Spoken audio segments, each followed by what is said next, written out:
All right, so formal welcome to all the panelists and everybody else on the call to this third edition of Anomind Conversations in this COVID period.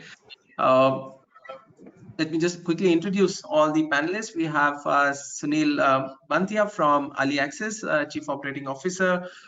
We have Sunil Muralidharan, Managing Director of Hoganes, joining in from Pune, and Sunil Bantia is in Bangalore. Aditi Jain from Asian Paints PPG, joining in from Mumbai, and Shailesh Lokande from Schneider Electric, joining in from Bangalore as well. Srini from Timken has had some medical emergency, and unfortunately he would not be able to make it unless he makes a surprise entry, but we'll probably miss his views on this call. So this is a very different edition, I would say, from what others we have been talking so far, because there is a common base. But with all of you, while it's all engineering and manufacturing, you're all related to a different stream of end consumers, right? So that in that sense is different. So we'll have probably a little bit of different format and discussion over here. But just to break the ice before I get started, I do this for all the conversations, and if you had attended, you would know. But let me ask a question. Quick answer, do you support the lockdown from as a manufacturing organization, or you think it really badly affected, worsened the economy? Something that Rahul Bajaj has been advocating, that it's been spreading the virus more than the prices. So a quick yes or no. I'll just start from my screen left to right. Aditi, do you support, or are you on the contra group? No, so I fully support the lockdown. The economy has definitely taken a hit, but as it stands, even for Asian Paints as a concept, safety obviously comes first for the employees, for the community at large. So definitely, I'm totally yes for the lockdown. Right, Sunil Bantia. I'll have to say the full name here with 2 seconds. Yes or no. So the short answer is yes, do support the lockdown, but frankly, it is unsustainable. We are on our 5th week, and I don't think it's something that we can sustain over another week or so. So yes, it's a yes or no answer. So it was yes till now, but no going forward, I would say. Okay, Sunil Muralidharan, what's your so Rishi, you won't get a contrarian view from me. I mean, it is a yes as a citizen and as part of the industry, but like Sunil Bantia rightly mentioned, not sustainable in the long term. So we need to find a way to strike a balance. Sure. Shailesh, any exciting answer from you? You might feel I'm going with the majority, but that's not the case really. I mean, I totally echo the views. What the two gentlemen said is, so far yes, because the human life is of paramount importance. But I think with the restrictions and precautions that government can lay down, we need to get going at some point of time. Right, absolutely. So I think I support the same, and thanks for the quick answers. Let me get started with the agenda. And what I'm going to do is, in my mind, I have formed 4 of you in 2 groups. Now, AliAxis and Schneider, in my mind, falls under infrastructure support industry, where you really driven by that. And Hoganes and PPG is more related to consumer. Hoganes, I say, because what I remember, it's heavily dependent on auto as a sector. Analyst, things have changed. By the way, Sunil, just a trivia that it's been 20 years since I joined Hoganes. It was in year 2000 that I began my corporate career there. So nice to I've been talking to you, heading that organization today exactly after 20 years. I joined there in January 2000. Right, so my some of my impression is still dated, so you may have to update me on that. So that's that's how That's how I look at four of you. And the way we would go is that I'll first ask you about the current situation, your existing portfolio, the demand that you have had so far. So how do you see as a scenario shaping up as we open this lockdown? We will then talk about any innovations happening, any new shifts that you may see in your organizations happening in terms of product or things like that. And we'll then talk about the supply side of the things, and there's a lot to talk about there in terms of localization, the costs, cash flows and stuff. And then we'll then talk about your impressions on the importance of planning. And then we'll take the questions from the audience, right? So let me go to the infrastructure group first, as I'm taking liberty to label you. Sunil Banthia, so how do you see things panning up in terms of the current portfolio of, say, plastics and the pipes industry that you represent in this current scenario with the lockdowns? And just setting a quick context as well, we see a slowdown in the real estate with work from home getting a predominance here on. Government spending may go down, considering that the revenues are now taking a big hit. From that context, how do you see things shaping up for the industry? Aliaxis is essentially in the space of building materials industry, and as a lot of you are aware, construction really took a big nosedive once the lockdown got announced. So one of the things that we've seen in our current portfolio is that demand has really nosedived in that sense in terms of our conventional product spend for the plumbing industry and the construction industry. Part of our portfolio is also in terms of agricultural, pipes, in that, whether it is boring pipes or whether it's either for irrigation. That part of the portfolio is something where we are still seeing a fair bit of demand, because it's a seasonal product in that nature, and agri is something which the government has thankfully deemed it as essential, and therefore we still seeing a bit of demand.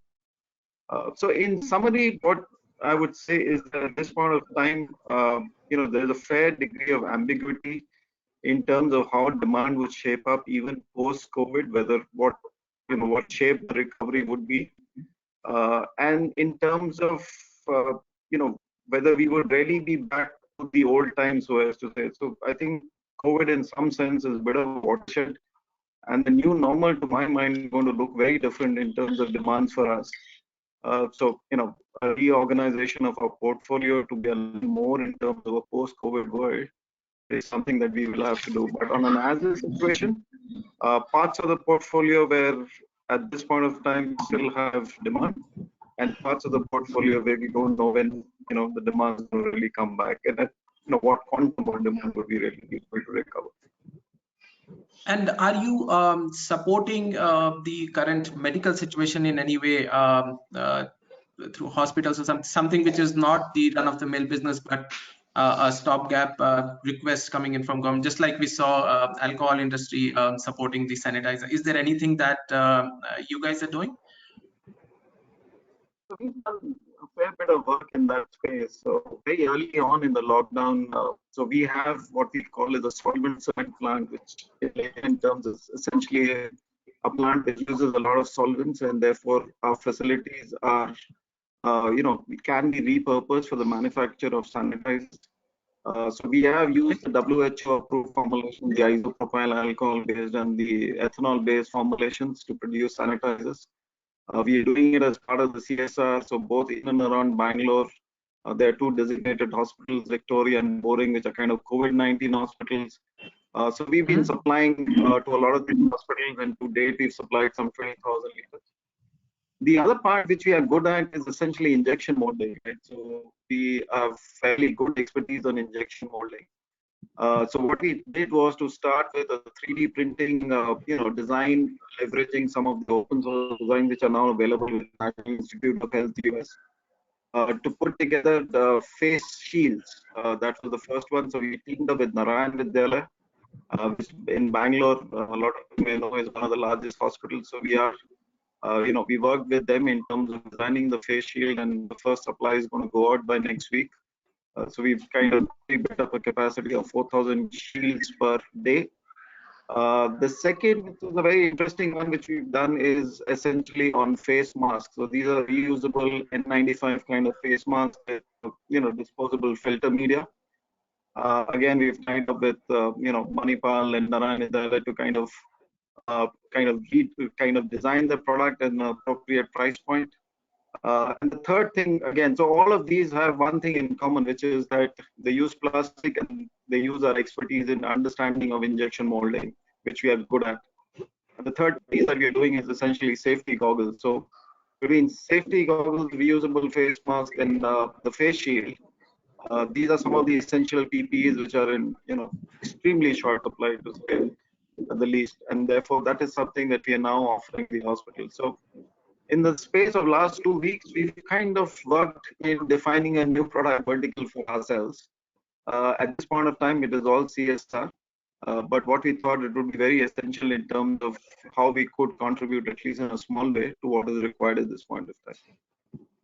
Absolutely. This is great to know, and I was really keen to know about this. So thanks for sharing. Shailesh, how does things look for Schneider or the electrical equipment automation industry as such from your thought process? So I will stick to the industry scenario because Sure. I'm not supposed to talk really specific about Schneider, in my role. That's okay. So yeah, I mean, I would say it's really a hazy picture right now. We see some demand coming in from the essential category services for the last few weeks, but that's not going to last long. And I believe in terms of industry as well, there should be a subdued demand. That's what everyone is forecasting, and we think this is a a once in a century scenario, and we hope it stays like that. Nobody wants it for another century at least, if not never. So the upcoming quarters looks very pressure, the demand under pressure, and I think it will take a lot of push from the government to really make the economy work again. And that's what I think everybody is hoping for. Sure, and I think it's a pretty it's a 50-50 game for industrial automation and electrical automation, and I'll talk more about that as we go along. There may be certain interesting opportunities as well, but let's talk about the consumer space a bit. And Aditi, your demand, as I would understand, is more linked to the consumer durable industry as well, right? So how do you think how do you see things shaping up in for you as this portfolio, and is there something that APPPG is doing to just like Sunil mentioned in the current scenario outside the current portfolio, just to leverage the expertise? In the current, our supply is Asian Paints PPG primarily deals with a B2B segment per se, wherein our supplies are largely to industries for their maintenance work, for road construction, for floor warehouses, for consumer durables also, as you mentioned, example fans, example electronic equipment. So how we've seen the situation emerge as of today is that largely all the industries are not working, because as we are not getting permissions to operate, they are also not getting permissions to operate. So in the last almost 1.5 months, we have seen absolutely no sale happening. Whatever intermittent requirements are coming from the point of view of somewhere where the demand goes specifically for medical equipment or something which is linked to essential goods per se, only there we've seen some intermittent demand coming in. So that is how the today's scenario is. And traditionally for our business, what typically happens is that since the applications are in the area of MNR, or let's say for fan also as one example, this demand typically in the months from Feb to May, just before the monsoon, was seen to be very high. So this was supposedly the peak season for us. Now, since 2 months of this demand, we have not seen anything being turning over. So the problem is that the 2 months of the peak season have not been there. So now when the operations really open up, let's say by May or by June, then we would have to see how that demand really balances up. Would it pick up? And then it would also be dependent on how soon the monsoon arrives. So the thing today is very fluid, as in even when we are speaking to the front end sales, even when we're speaking to the customers, the visibility even at their end is not really there, because something which might be categorized as a green zone today and could be permitted for operations could become a red zone tomorrow if new cases come up in that area. So anything which is coming up on the demand front is very, very fluid, and we have tried to drill down the demands as at the most granular level. We're looking at depot SQ level demands just to see that what is the industry that this application is linked to, what are the various views emerging that how would this industry perform in the subsequent days, and hence we're trying to strike a balance in the servicing front. Because if our projections on that front go wrong, we will end up with inventories which we will not be able to liquidate immediately. And with such a tight situation on the working capital today, we would definitely not want to block our money in material which is not required in the market. Absolutely. And do you guys also support medical equipment in terms of coating? Is that a part of your product offering vertical, or has it been in this lockdown period any opportunity that's come to support that? So the regular customers who are linked to that domain, we have seen some intermittent demands which have come in, and obviously there is a lot of potential there where we are definitely trying to approach the customers in that area and trying to convert their demands. But also it is limited to the extent to what we can service, because if we do not have the required material available with us and the factories are not working, and we do convert those orders, the challenge then comes on how do we service them without the inventories and the units being up. Absolutely. And I think the mantra so far had been in the world that it's a demand-driven supply chain, and now it's been the other way around, right? It's a supply-driven demand which we are seeing at the moment. Thanks, Aditi. Sunil from Höganäs. Yeah. So Rishi, like you rightly mentioned, our business is close to 80-85% dependent on automotive production, and that obviously completely stopped. So there was no demand in the last 4 to 6 weeks. When it comes back, obviously no one has a crystal ball, but the automotive industry has already seen a bad year last year. It wasn't, due to multiple factors. We had seen some shoots of improvement in the first quarter, especially for the components business, which is where we supply to. But then this came in, the COVID-19 situation came in. Now, when it comes back, cars and bikes will not be on the top of your purchase list, given the uncertainties. So we don't see demand jumping back immediately. It will be a slower curve. We are expecting demand to be back somewhere near the normal by end of the year. That's what the various news reports are talking about. OEMs have started production.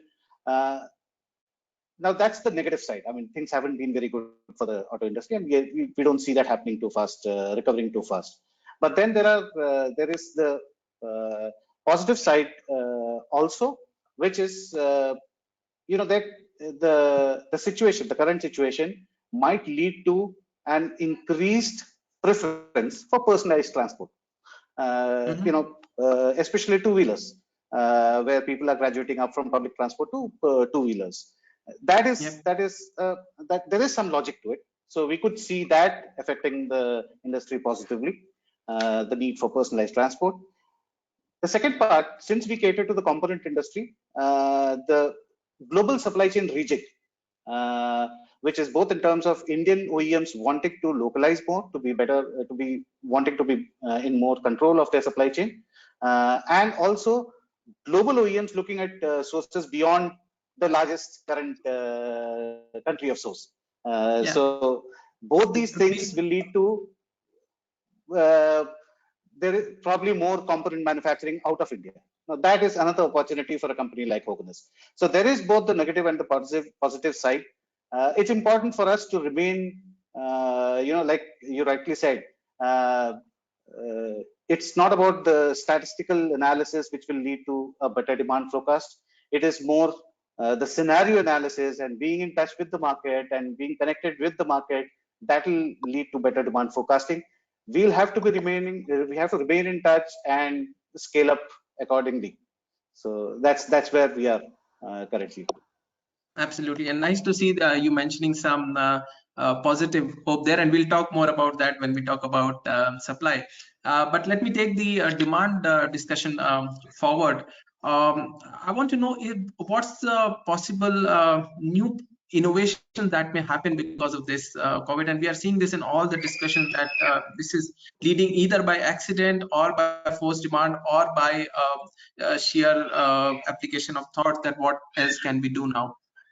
So Sunil, AliAxis, what do you see from the plastics perspective? And it may not be just the pipes. And I wanted to know from you, one is that the thing that you're supporting today to the medical industry, as you mentioned, do you think this may convert it into your portfolio at some point as a, you may want to monetize this, considering that you see a sustained demand for this?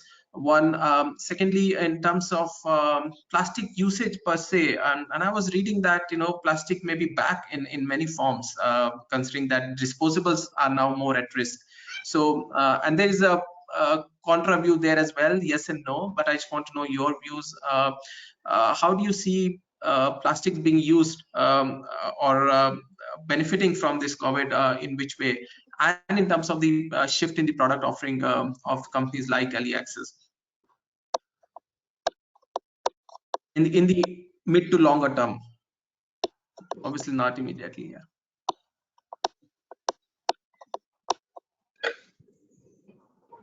Oh, I can't hear you. I hope you could hear me completely. Sunil, we can't hear you.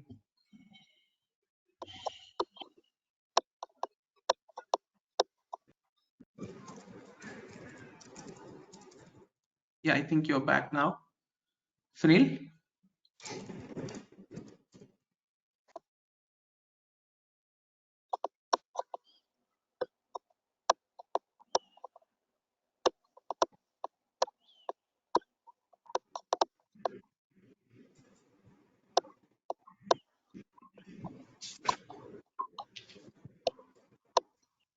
Oops.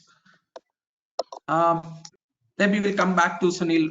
There seems to be either a bandwidth issue or a comp issue from his end. But let me till then pick Shailesh's thought in terms of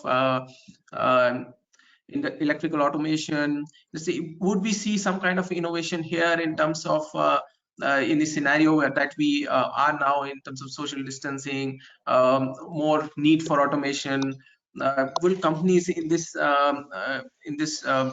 vertical come up with some new innovative products in terms of residential usage or even the industrial usage from electrical equipment perspective? What are your thoughts on that? And also the hospitals, you should not miss out on that. Yeah, the healthcare sector. Yeah, I think what one thing that's been a blessing in this whole scenario is everybody has becoming increasingly digital, and when we are becoming digital, we as this whole electrical industry also supports the IT industry for their backup. So yes, that's been a space where I believe there will be a lot of innovative products. I would say there are already some research and developments that are on the way, but this will be one space where we will see huge innovative products coming in terms of more bandwidth, more capacity with optimized space, and I would say increased efficiency. Today, nobody expected IT infrastructure to take such move, and we already, at points are seeing the perils of IT infrastructure working. What we'll be looking for is really a robust infrastructure, and that's one, I would say, green shoot that I think the industry is looking at. The other one is really its adaptation is difficult to. Uh, uh, we I think the offline sales in this industry, or I would say the online sales in this industry, have been badly. And in the current scenario, I think people are already looking at exploring the online platforms to reach out to a larger customer base, sell their products. So that one platform or the channel, I think will be another way that industries will look at exploring and how to increase their sales and efficiency. Okay, that's interesting, and I was not sure of, and this is a very interesting thing that you brought up about online, and maybe all of you can touch upon that, and how do you see that, because this is not something one thinks of immediately when we talk about manufacturing and industrial base, right? It's we relate it more to the consumer space. So very interesting observations from Shailesh. Sunil, are you back? Can we hear you now? Let's try. Yes, we can. Yeah, I hope you could hear my my comments completely. So if you could, then maybe you can give us your thoughts. My apologies, the audio wasn't working. So could you just repeat that, please? Okay. So I was wanting to know from you the innovation in the plastic space, and especially what you mentioned about how you're supporting the current COVID fight. Would you at some point be looking at monetizing those products and adding that to your portfolio? And so would probably many other companies, considering the expertise and the what you would have gained, the sense of market and the sustained demand for that. Now, also, plastic as a commodity per se, if we can get your views, how do you see this playing out with from in a post-COVID scenario? Would you think that the usage would rise, considering that the disposables would go down? Sorry, the reusables would go down, and the era of back to disposables in this fear scenario. So how do you see the as per se future of the industry as such, and then the portfolio of companies like AliAxis changing because of this scenario, and any other innovations that you may be working on? I think there is going to be a fair bit of innovation which would be required, not just in the products that we make, but also perhaps in some of our processes that we have. A lot would change in terms of how a plumber has access to homes, going forth. So I know there are close relatives of mine who are now extremely, they will think twice before a plumber enters, or before anyone enters their house for that matter. And then what is the kind of PPE that they would want that plumber to have, etc. So there are questions in terms of how do we, innovate in some of our processes for the larger community of our customers in terms of getting them access to their end customers. Apart from that, I think from a general industry point of view, I don't think plastics per se, in terms of its usage, that is perhaps not going to come down as a result of this, or dramatically go up as a result of this. But what will happen is, and I think someone referred to it as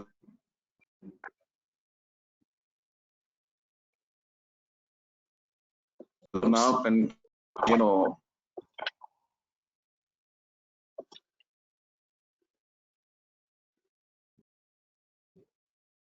you service customers and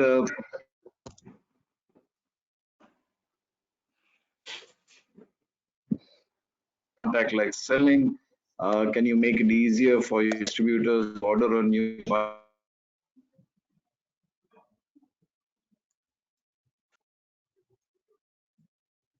etc. So what we are looking at is, in some sense, yes, to a certain extent, monetizing products that we are making at this point of time geared for the healthcare professionals. But frankly, that's not something that is going to be large for us in the short term. And really, at this point of time, we are really looking at how do you, for the core part of our portfolio, how do you service that and how do you service it in this ambiguous environment? Change fairly fast. So that's I think is the key challenge for us and for our industry at this point of time. For us,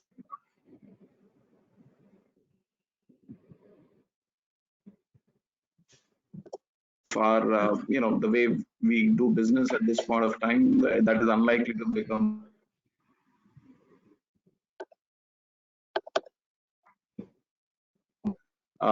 you know, addresses a certain customer who may or Am I the only person facing the issue with Sunil's there video? will be other innovations within our current process of where we. No, Rishi, we seem to have a problem. Yeah. Okay. Sorry, my audio is playing up.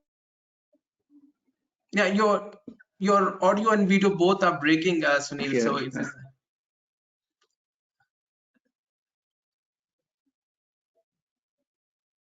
Hello. yeah, it's better now.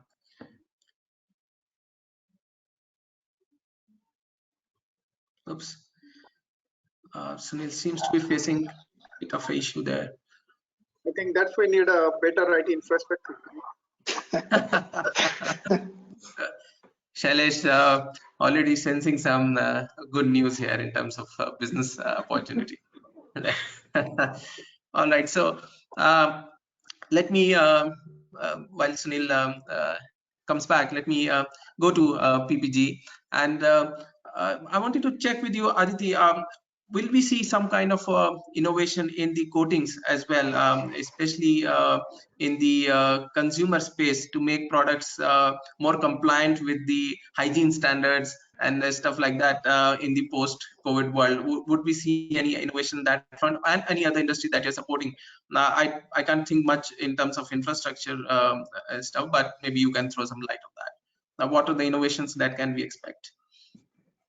Yeah, Rishi, so as you rightly mentioned, in the industrial segment, where the main focus is corrosion resistance, and the customers are very price sensitive, much innovation and much demand on that front coming in from the customers seems likely.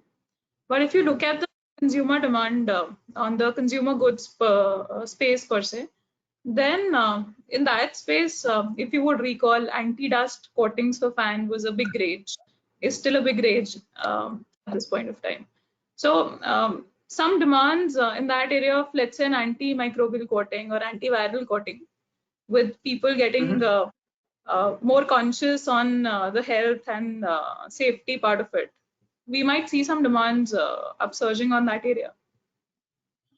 Okay. So when if we start seeing ads in June with the fans antiviral coating and all, we know who is behind the scenes. So we'll probably remember your picture. So yeah, I mean, I think I would expect those things coming up now. At least I don't know how in reality they would play, but definitely from the marketing perspective and the demand going that way, we'll probably see those innovations. Yeah, so I see that more as a consumer, that yeah, I might go in and buy something like that from the market. I might demand something like that from the shopkeeper, that I need a fan. Do you have something in that space?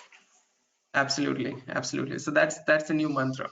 Sunil, from the auto space, what kind of innovation you think you can expect? And I know Höganäs is now big time into 3D printing, and one of the leaders, as I was reading, which wasn't there when 20 years back. So, and I think that's a big opportunity. And what I was reading a few days back, that it's next big thing post COVID, 3D printing. So looks like a big opportunity there. What's the innovation that you guys would be working on as industry as per se in that front? So Rishi, like you rightly mentioned, yes, there is a significant amount of investment that we have been making and will continue to make on the what we call additive manufacturing space, which is what would commonly be called 3D printing with metal powders. And that finds application in the healthcare industry, especially with implants, not as much with the medical devices, but more with the implants. So that's an area which is related to healthcare. We will continue to invest in solutions for the automotive industry as we take the journey towards e-mobility. So our current portfolio caters to the internal combustion engines, which is the IC engines. And as we see more electrification happening, there will be more of our solutions going into the traction motors and transmissions, which are specific to electric cars and electric two-wheelers and three-wheelers. So that obviously will continue. Nothing related to the COVID situation, of course. The other area, which is which is in terms of our diversification and where we are investing our resources and money in innovation, is water treatment, which is related to health and the general well-being.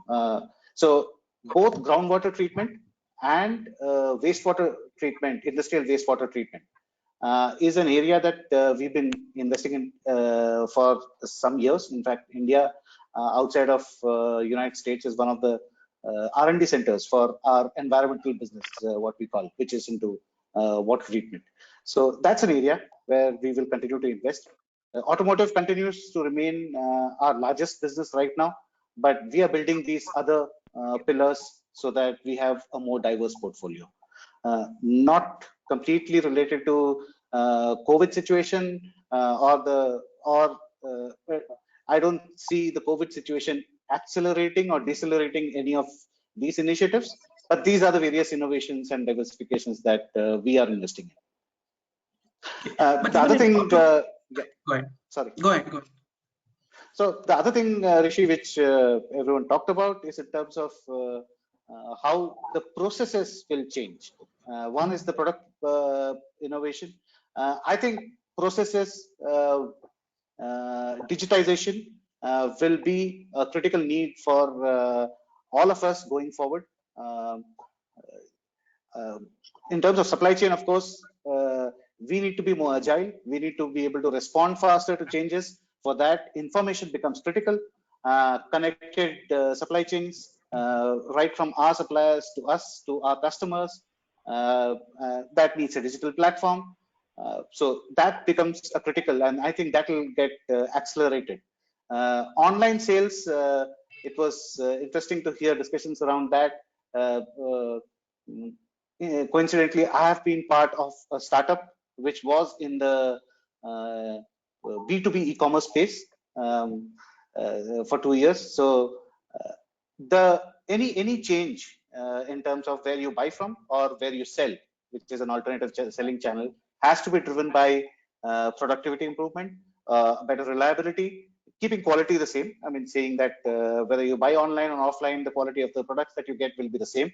It will not depend on cost or productivity and reliability. For that, online platforms need to align to the current purchase process. And that's when the adoption will increase, both from the buyer side and the seller side. There are platforms that are available which have made it possible to consolidate suppliers and bring down the number of transactions and bring in a little more reliability through their procurement operations. But I think it's a journey which will take time in the B2B space so that online becomes more popular, both as a selling platform and a buying platform. So that's my take on that. I think we have lost Rishi and Sunil. Yeah, guys, I'm back. I don't know. I'm now on the phone, so Oh, you may okay. not see me, but Oh, you okay. can hear me, I guess. Yeah.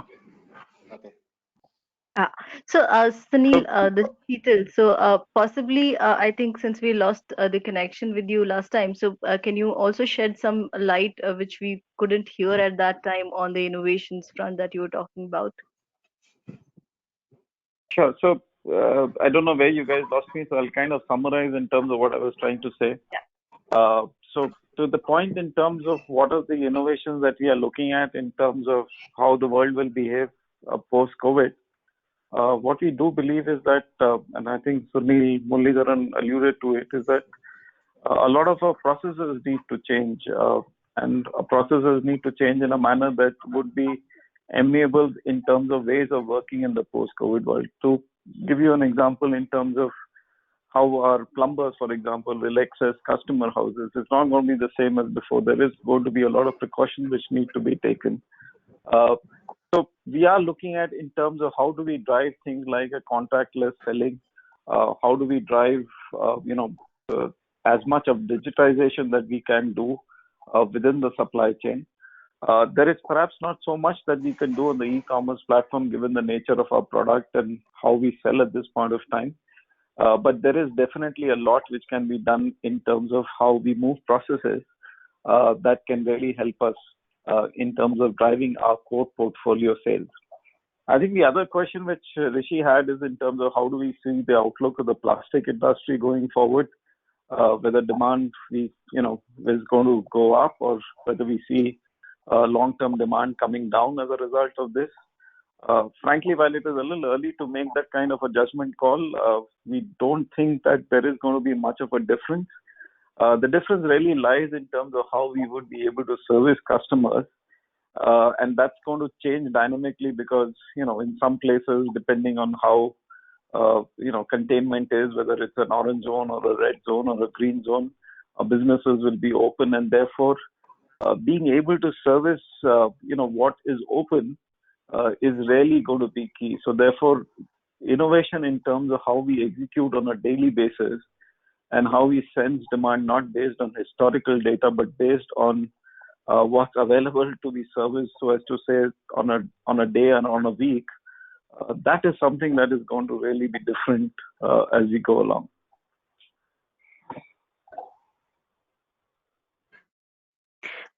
Thanks, Sunil. Thanks for these inputs.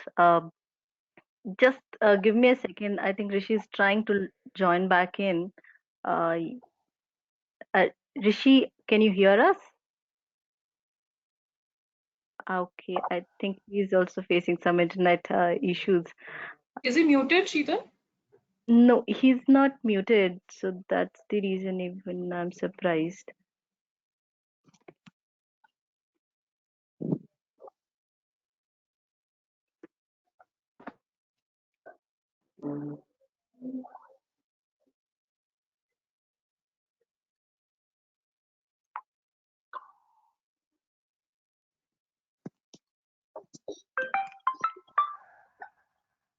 Hello? Yeah, I think.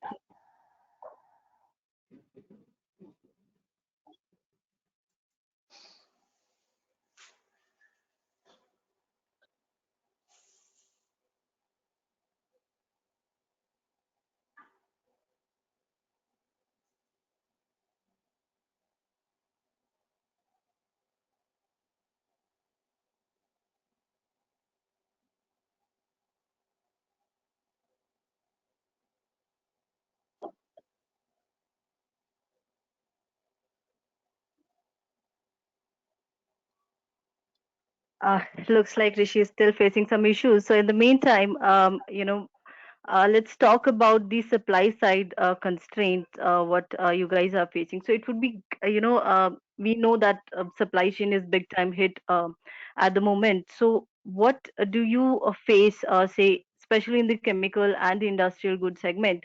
What are the challenges that you are seeing in the supply chain? What are the various constraints, maybe in terms of, raw materials, and also Are you guys now looking for towards say localization, because a lot of imports might be happening say from China, which is now under big threat?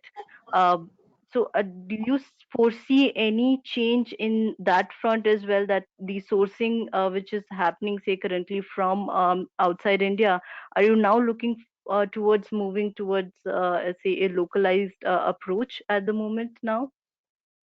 Aditi, maybe you can share your views over here first. Yeah, the situation is pretty volatile. So COVID-19 correctly epitomizes the term VUCA. So there is volatility, there is uncertainty in demands and supplies, complexity, and again the ambiguity is throughout the supply chain. So we see the only way to handle the situation in the current terms is have a proper risk assessment of where all other risk areas throughout the supply chain, and have risk management strategies in place. And then obviously when it comes to execution, we would have to show that agility as a supply chain team. So when we see the disruptions that are happening at various stages, then there is obviously when it comes to servicing, there are disruptions in productions, wherein some units are opening up, some units are not opening up. And if you have unique linkages wherein the plants which are in the red zones uniquely produce some SKUs for you, then taking those calls on where those productions need to be shipped, the servicing in place, and not lose sales, which is going to be anyways very tricky to get orders, and losing sales at that point of time would there could be a thing which could even affect the business more badly. So anyways, getting the production footprint in place would be the first thing which would be important once this disruption opens up. The second thing is getting the correct visibility of the demand. So as I mentioned earlier, that the demands are very volatile at this point of time. So postponing production to the best extent possible, wherein you're getting really the actual visibility from the end customer on the actual need. That would be the key, and then really interfacing with the sales team to that extent to get the real demand picture in place would be essential. Then coming to the raw material bit. So as a matter of fact, one of my friends had a very interesting data saying that the crude that has changed over the last 30 years. So if we see to what extent the crude has changed by more than 5%, the number of instances where crude has changed by more than 5%. So the peak was back in 2009, wherein in the entire year, the crude had fluctuated around 28 times. And in 2020, we've already seen that fluctuation to the extent of 26 times in 4 months. So the kind of volatility that is there in the system today is immense. So so kind of cushioning ourselves against these uncertainties and these fluctuations would be key. As Sheetal mentioned, a lot of our raw materials are also imported. So, and a couple of these sources lie in China as well. So how the government policies shape up in terms of the imports would become very essential. And so definitely some of the localization activities had started as early as January, when the first instances of COVID-19 had come up. So we had, when we were anticipating disruptions to happen in raw material supplies, some initial proactive steps on developing alternate vendors had happened at that point of time, and we get a 2-month leeway wherein we could do some pre-work in that area before we got into that situation wherein we were also locked down. So obviously developing local sources for single sourced raw materials, and for sources where so let's say now even Europe for that matter, if the sources are in Europe, even US for that matter, when would that emerge? and when would that really come up as a strong source is something which is not known.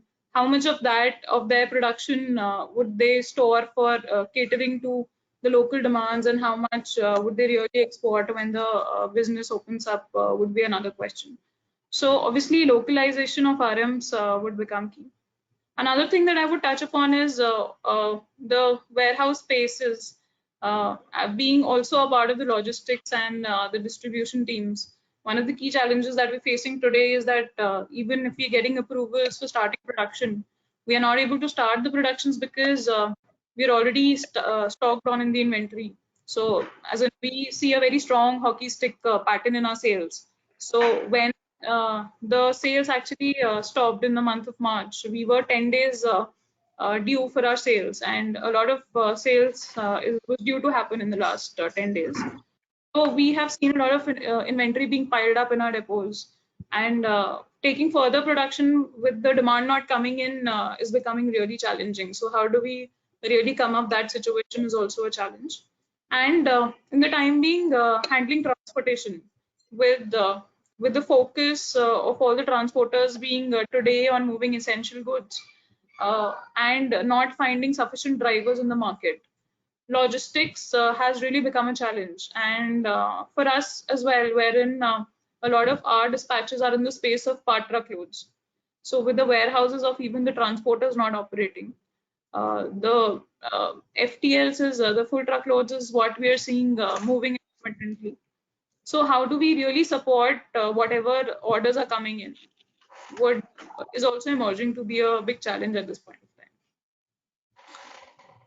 time. Thanks, Aditi. You guys can hear me now, right? I'm sorry about disappearing. I think Shailesh is seeing a lot of potential here. But I think you touched upon very interesting thing. I think this is a good time from the planning perspective to impress upon the this hockey stick that we see across industry in India. And this uncertainty has probably hit it badly, as you mentioned.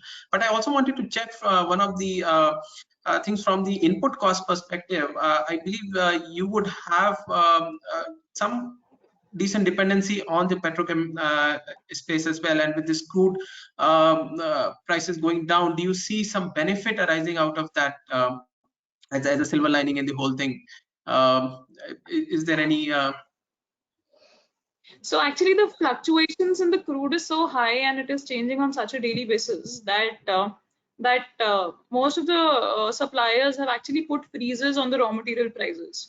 So the impact that's been seen in the crude prices impacting the raw material prices, and that is what the customers are also expecting out of us at this point of time.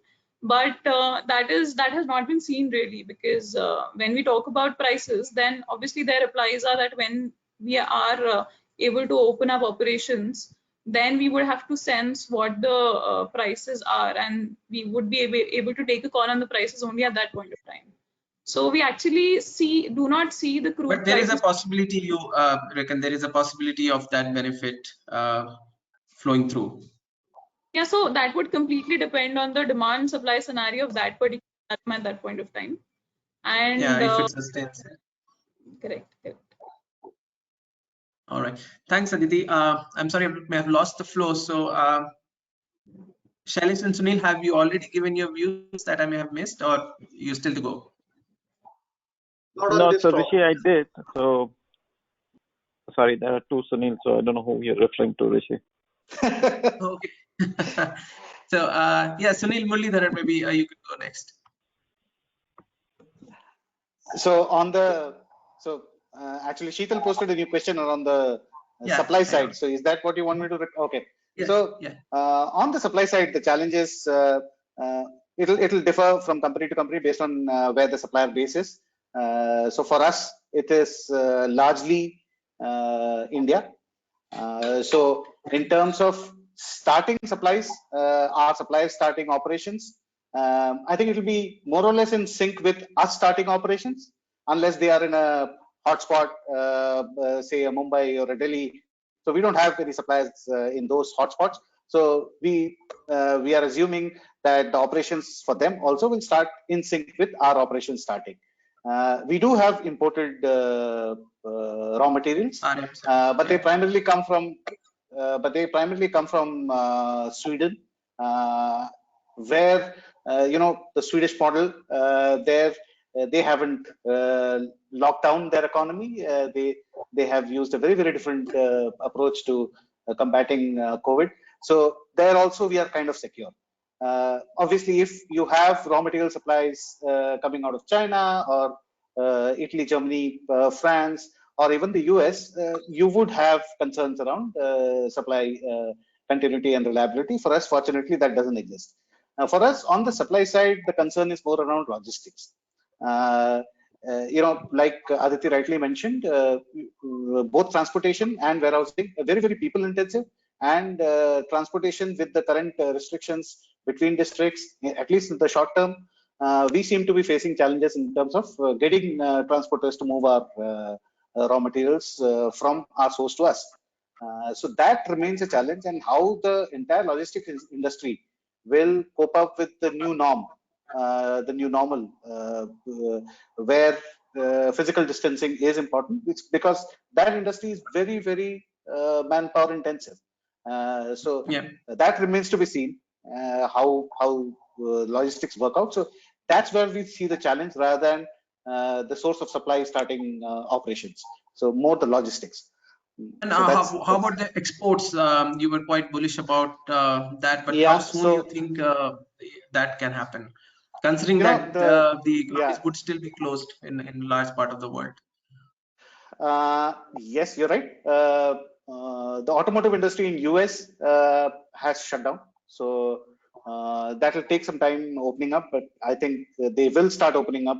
Nobody can sustain a lockdown for a extended period of time.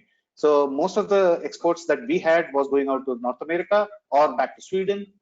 We did have exports going out to Asia Pacific within our group companies and customers directly also.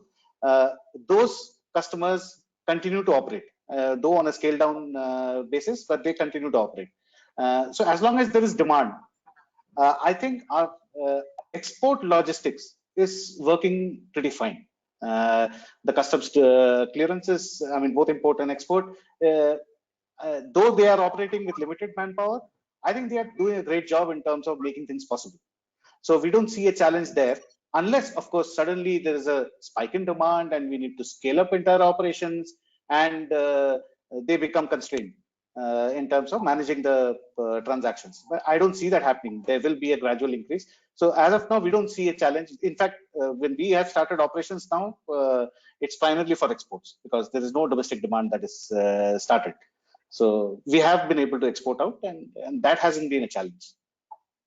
Okay, and I also wanted to check one point from you in the last segment that we were talking about demand before I got logged out, is the opportunity of this 3D in the auto, and you mentioned about medical and other opportunities, but don't you see a big cost reduction opportunity in the auto sector using the 3D technology in terms of the prototypes and the initial?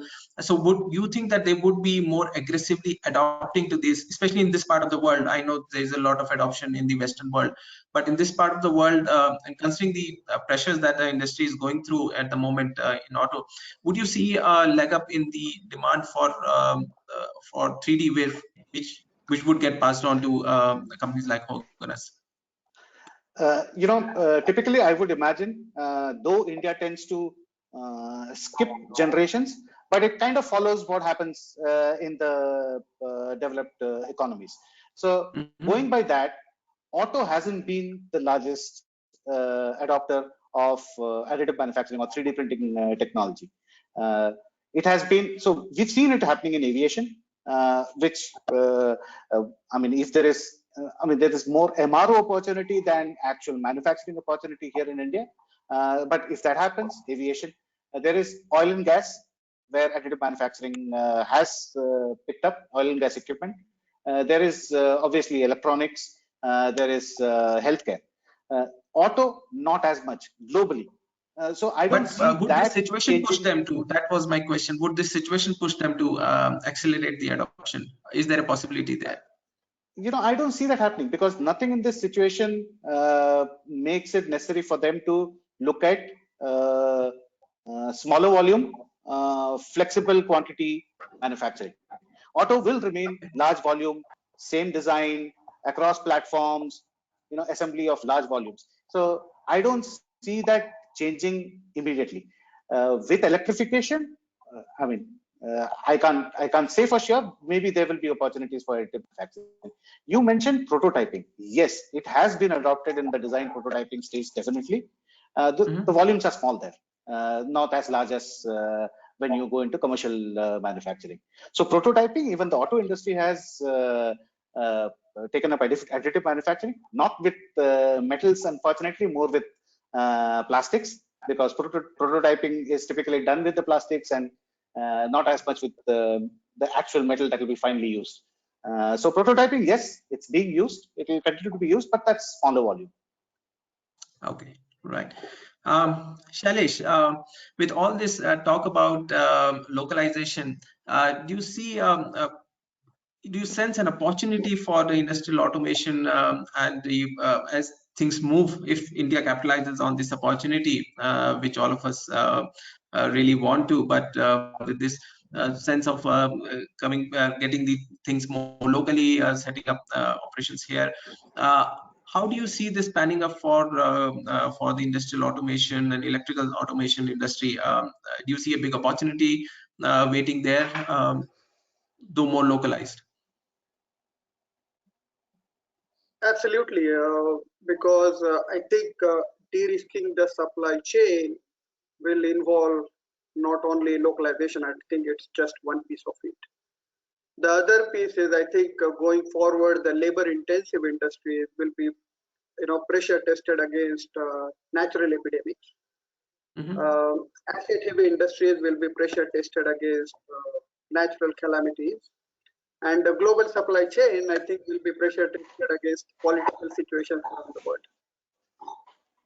So wherever it is, asset-heavy and labor-heavy industries, I think the industry will move or look at more automation, and that's I think will pick up once we move to the new normal.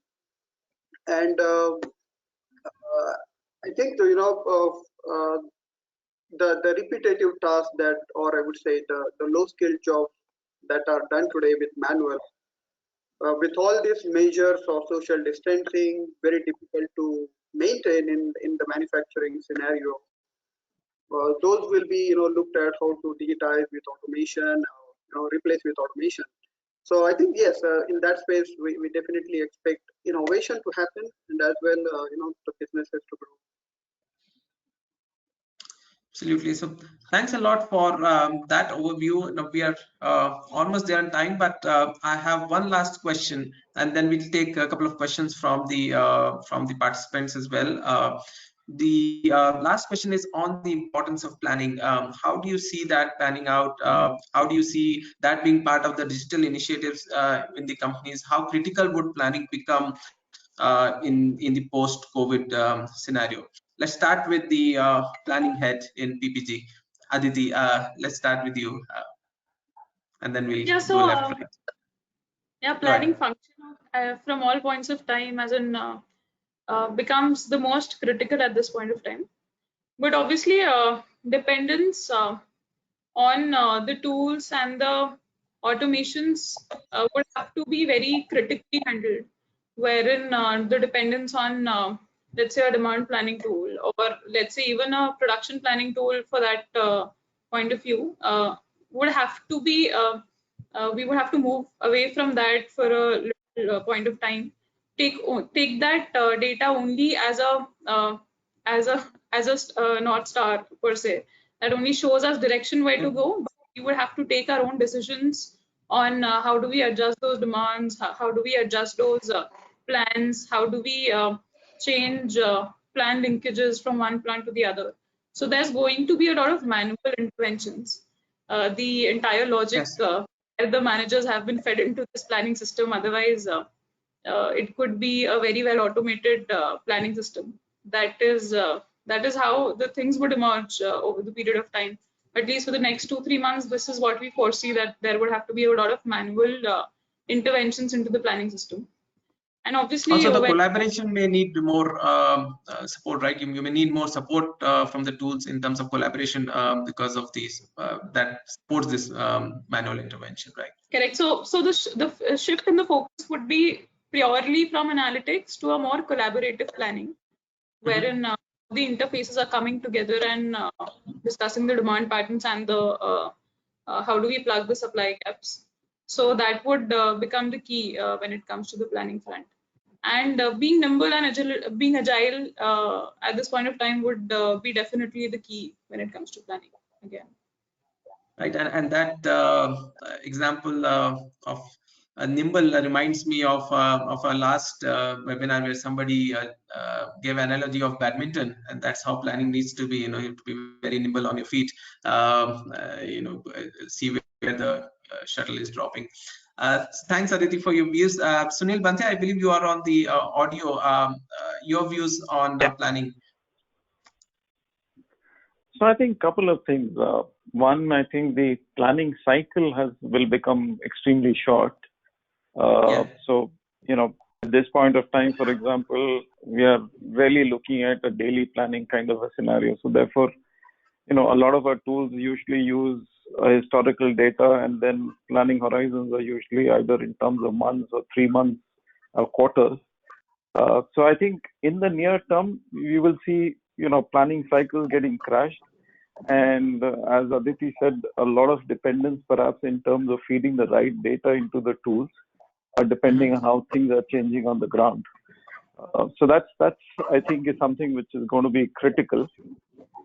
The other point would also be is that, in terms of SKUs which you designate as make to order and make to stock, given that at this point of time, cash preservation is going to be a challenge.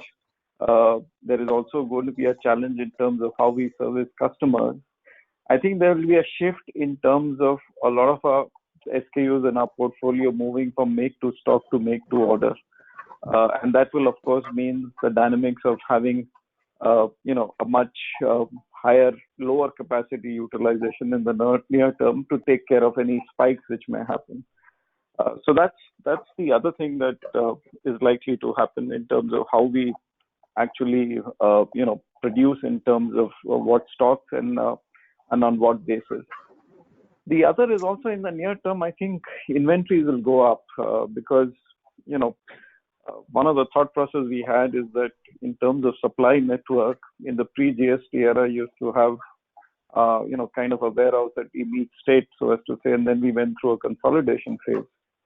Now to de-risk in terms of if you have only a couple of large warehouses and if this were to fall in the containment zone, obviously you risk the entire, the entire sales and entire supply situation.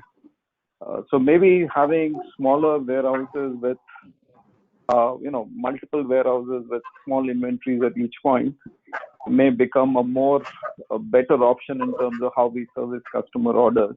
And while that may increase in terms of the inventory that you may carry, that may be the more effective way in terms of how order servicing will become. So those are some of the thoughts that we have at this point of time, based on what we are seeing in terms of how the demand and supply is planning out. I think a very interesting point, Sunil. Thanks for bringing that up. And it's from the planning perspective, we know that the MTOs are always a bigger nightmare than we all like MTS much more. And very interesting thought process from Sunil, and also on the piling up of the inventory. But Sunil, how do you see these 2 points matching up? And if you think that we are going to have more of an MTO scenario, how do you think you'll be able to even pile up the inventory because of how would we know the customizations to be able to do that? So, while the essential idea in going from migrating from make to stock to make to order would be is that since demand is uncertain and volatile, and we don't have the historical data in terms of being able to predict that, how do you ensure that you don't have large inventory coming up by producing make to stock, by doing the business as we are currently doing. So that's one which is actually kind of trying to negate the inventory increase. The other trade-off in that, or rather the other parallel train on this is that across our warehouses, we don't know at this point of time which will dynamically open and which will remain shut, and for what period of time. And therefore, if the networks as they exist today in terms of customer A being conventionally serviced from depot A or depot B, that may or may not be the network that you can live with. And given that overall demand is going to be low, and it is essential in terms of revenue generation to be able to service customers with whatever demand you have, the thought process is that you may have to keep the same set of SKUs across different warehouses and service customers based on what logistic is available and what depots are frankly open and which state. So that's something which is going to take your inventory up. My point of view is that at this point of time, companies which are able to service are the ones which are going to win out of this entire opportunity, or whatever you call it, and that is going to be immensely important. And therefore, in the short term, I would see inventories go up. Absolutely, and I think you need to safeguard your demand and market share, as we also probably will expect pretty poor customer loyalties as we go forward. So people are going to just fetch from wherever they can get, rather than sticking to precedents before. So I think from that perspective, what Sunil mentioned holds a lot of value, but it would require deep pockets to be able to do that. Sunil Muralidharan, what's your take on the role of planning? So Rishi, especially in the current situation where you need to be able to predict the demand as much as accurately as possible, react to that as fast as possible, that is obviously planning becomes critical. Like Sunil and Aditi mentioned, what changes is less dependence on statistical analysis of historical data. The shift towards getting more information from the ground on the growth drivers, which could be which are the customer manufacturing units that are starting. If you have a dependent demand, when are they starting? What is their demand with their customers? Tracking all the growth drivers and feeding that into building your forecast. So building a scenario and then driving the forecast based on that scenario, rather than using input from the market to do overrides. So that will be the new normal, at least in the short to medium term, till things stabilize. And given the world today, I don't think stability will be an often used word anymore. So you would continue to have this dynamism. So that will change. We will have to be much more connected with our customers in terms of information flow. We will have to move towards what is that utopian world for a demand planner, which is a replenishment model. Completely pull-based supply chain. We will have to move towards that faster, and that needs technology. That needs the digital interface to be set in, and that will become a critical driver for a demand planning team or a planning team. So these are two. Otherwise, whatever Sunil and Aditi mentioned, I mean, they've covered all the other aspects. Sure. So I think what you're saying is that we hear from all the industries is the scenario planning becomes very important in this ever-changing world, and also sensing, being closer to the customers and know what they are saying. Shailesh, your views from your industry perspective, how critical would that be? I can't agree more than that the customer intimacy is never important than before. So I think the closer you are to the customer, assessing requirements, demands, I think you will be better in your planning. And what Aditi mentioned is another point is very well said is it will require a very cross-functional planning and execution to really, I would say, outflank your competition. So, of course, planning plays an important role, but I believe beyond planning, a cross-functional team of front offices, planning, and also the execution will be key to the whole value stream. Sure.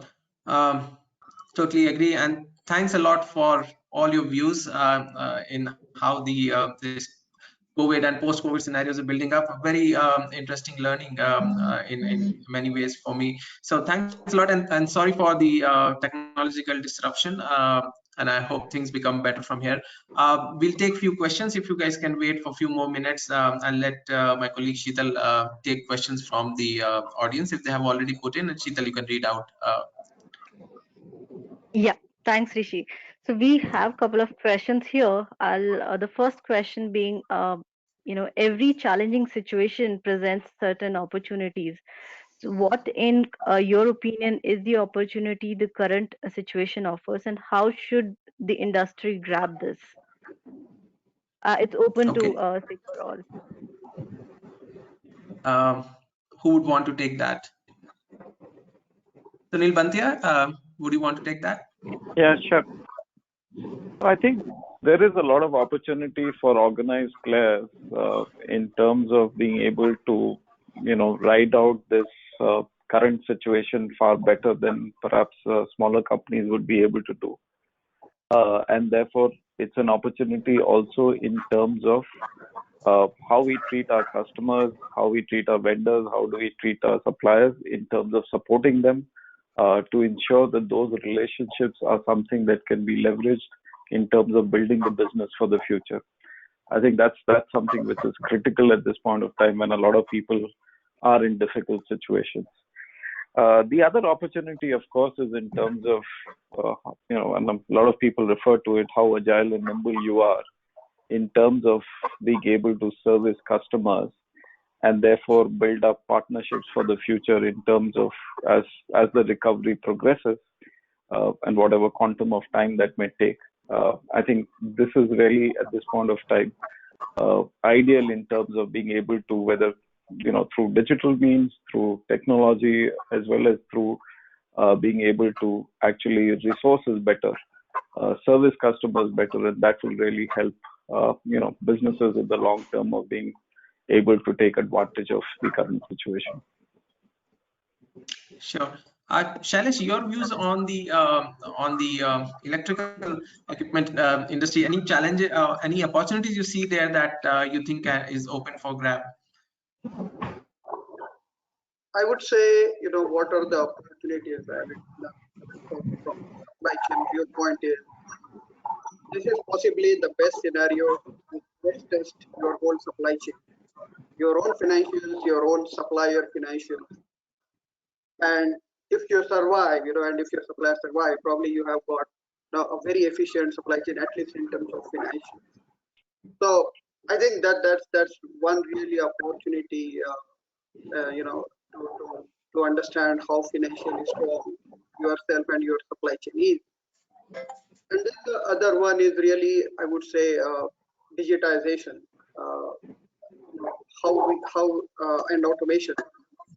How we can, in the new normal situation, how we can do away with, I would say, less manual tasks and adopt more automation to be able to comply to the new scenarios or the regulations that the government will impose. So I think these are two big, opportunities for me. Any market opportunities you see up for grabs? Yeah, I mean, one is electric mobility, as Sunil Muralidharan mentioned. If that is a space that will grow, and I believe our grids are not today manufactured or designed to sustain that load. And if we have to have more electric vehicles and more charging stations on the ground, it will call for a better electrical infrastructure, which in in turn will offer a great opportunity for the players in this industry. Okay, I think that brings a pretty interesting point. Sunil, anything to add from your perspective? I'm a little skeptical, and I would be taking this up in our auto segment as well. But since you are so closely related, how do you see this whole future of electric mobility, considering the falling oil prices and the demand itself of mobility going down, considering the whole work from home and not venturing out much? How do you see this panning out? So there is a big opportunity, not only for you, but for the industry. But then there is also now a risk of demand, at least slowing down, if postponing. How do you see that? No, you're absolutely right. I mean, in general, like I said, buying a car or a two-wheeler will not be on the top of your shopping list when we come out of this situation. So there will be a demand constriction, if I may say, and the recovery will be slower. In terms of electric mobility, there are multiple factors, and all of these have been discussed in multiple forums, and I'm sure you've read about them, heard about them. You need the charging infrastructure, which Shailesh was talking about. You need the component ecosystem. You need batteries to become cheaper. You need to have longer mileage from the batteries. So all these things have to evolve, and I don't see a situation where the entire world will switch to electric cars or electric two-wheelers. Fossil fuel-based engines, IC engines, will continue to remain, and there will be a larger share than current of electric automotives in the market. That will definitely happen. The transition will happen. For us, it's both a challenge and an opportunity. It's how we look at it. We are looking at investing in solutions for e-mobility so that we can be a part of that transition while continuing to remain in the IC engine space. In terms of automotive demand in general, not picking up, I don't think in the long term auto personal transportation will die or will start degrowing. I mean, I think there is an opportunity for increased penetration here in India also as infrastructure improves. So I would remain optimistic about that.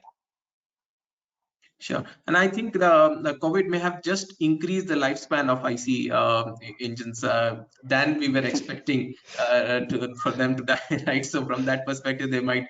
And I have a diesel vehicle. I'm happy it may just last a little longer. Thanks a lot for your answers there. There's one more question I think we may have discussed, but I'll just take it up. What are the challenges expected and way forward for importing raw materials from China? Aditi, any additional views from you? You think it's a short gap arrangement, or you think things will eventually move out of there, either locally to India or to other South Asian countries? How do you see that? Just the closing remarks and then probably end. Yeah, so some of the shifts that are happening out of China, we might see them as permanent shifts, is my view. It might not really be a very short-term change, and that would obviously lead to shifts in sources from China to other countries, other South Asian countries, or it might lead to a development of some local sources as well, which would definitely give a economical boost to the local manufacturers as well, and they would be obviously forced to match the competitive prices that China has been offering in the past. So I see some of the shifts that are happening now to remain permanent in the future. All right, let's hope so. That will increase more jobs in this part of the world, probably some shift. All right, then that brings us to the end of this lovely discussion. Thanks a lot, Sunil Bhantia, Sunil Muralidharan, Shailesh, and Aditi. I really enjoyed the conversation and really hope to meet you in person as well sometime soon in the new normal world. And till then, take care, be safe, and thanks a lot for joining in today. Thank you. Bye bye. Thank you. Thank you. Thanks, Rishi. Thanks. Yes, stay safe.